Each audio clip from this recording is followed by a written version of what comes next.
Chapter 6. What is the sun? The sun is so dazzlingly bright, so comforting in cold climates, so mercilessly scorching in hot ones, it is no wonder many peoples have worshipped it as a god. Sun worship often goes together with moon worship, and the sun and the moon are frequently regarded as being of opposite sex. The Tiv tribe of Nigeria and other parts of West Africa believe the sun is the son of their high god Awando, and the moon is Awando's daughter. The Baratsi tribe of Southeast Africa think the sun is the moon's husband rather than her brother. Myths often treat the sun as male and the moon female, but it can be the other way around. In the Japanese Shinto religion, the sun is the goddess Amaterasu, and the moon is her brother Ogetsuno. Those great civilizations that flourished in South and Central America before the Spaniards arrived in the 16th century worshipped the sun. The Inca of the Andes believed that the sun and the moon were their ancestors. The Aztecs of Mexico shared many of their gods with older civilizations in the area, such as the Maya. Several of these gods had a connection with the sun, or in some cases were the sun. The Aztec myth of the 5 suns held that there had been 4 worlds before the present one, each with its own sun. The earlier 4 worlds were destroyed, one after the other, by catastrophes, often engineered by the gods. The first sun was the god called Black Tezcatlipoca. He fought with his brother Quetzalcoatl, who knocked him out of the sky with his club. After a period of darkness, with no sun, Quetzalcoatl became the second sun. In his anger, Tezcatlipoca turned all the people into monkeys, whereupon Quetzalcoatl blew all the monkeys away and then resigned as the second sun. The god Tlaloc then became the third sun. Annoyed when Tezcatlipoca stole his wife Xochiquetzal, he sulked and refused to allow any rain to fall, so there was a terrible drought. The people begged and begged for rain, and Tlaloc became so fed up with their begging that he sent down a rain of fire instead.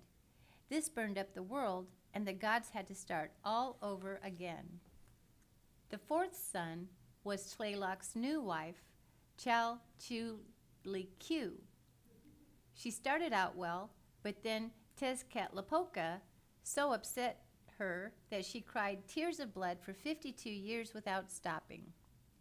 This completely flooded the world, and yet again, the gods had to start from scratch. Isn't it strange, by the way, how exactly myths specify little details? How did the Aztecs decide that she cried for 52 years, not 51 or 53? The fifth sun, which the Aztecs believed is the present one that we still see in the sky, was the god Tonatiuh, sometimes known as Huitzilopochtli. His mother, Coatlicue, gave birth to him after being accidentally impregnated by a bundle of feathers. This might sound odd, but such things would have seemed quite normal to people brought up with traditional myths. Another Aztec goddess was impregnated by a gourd, which is the dried skin of a fruit like a pumpkin. Coatlicue's 400 sons were so enraged to find their mother pregnant yet again that they tried to behead her. However, in the nick of time, she gave birth to Huitzilopochtli. He was born fully armed and lost no time in killing all of his 400 half-brothers, except a few who escaped to the south.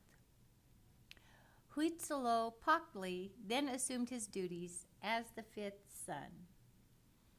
The Aztecs believed that they had to sacrifice human victims to appease the sun god, otherwise he would not rise in the east each morning.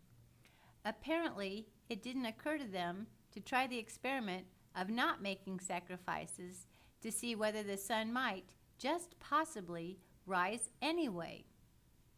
The sacrifices themselves were famously gruesome. By the end of the Aztecs' heyday, when the Spaniards arrived, bringing their own brand of gruesomeness, the sun cult had escalated to a gory climax. It is estimated that between 20,000 and 80,000 humans were sacrificed for the rededication of the great temple of Tenochtitlan in 1487. Various gifts could be offered to appease the sun god, but what he really liked was human blood and still beating human hearts. One of the main purposes of warfare was to collect lots of prisoners of war so that they could be sacrificed, usually by having their hearts cut out. The ceremony normally took place on high ground to be closer to the sun, for example, on top of one of the magnificent pyramids for which the Aztecs, Maya, and Inca are famous. 4 priests would hold the victim down over the altar while a 5th priest wielded the knife.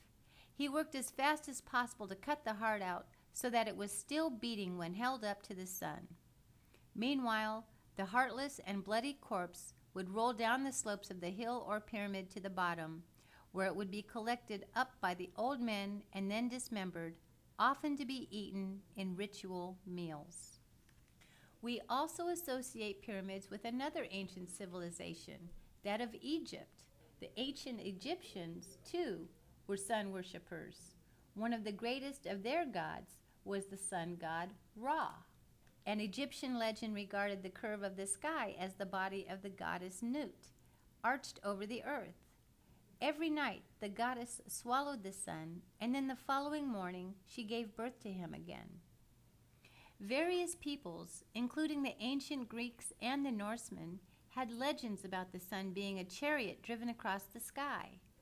The Greek sun god was called Helios, and he has given his name to various scientific terms associated with the sun, as we saw in Chapter 5. In other myths, the sun is not a god, but one of the first creations of a god.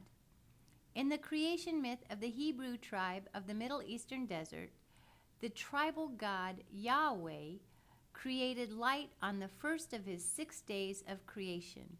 But then, surprisingly, he didn't create the sun until the 4th day. And God made 2 great lights, the greater light to rule the day and the lesser light to rule the night. He made the stars also. Where the light came from on the first day, before the sun and stars existed, we are not told. It is time to turn to reality and the true nature of the sun as borne out by scientific evidence.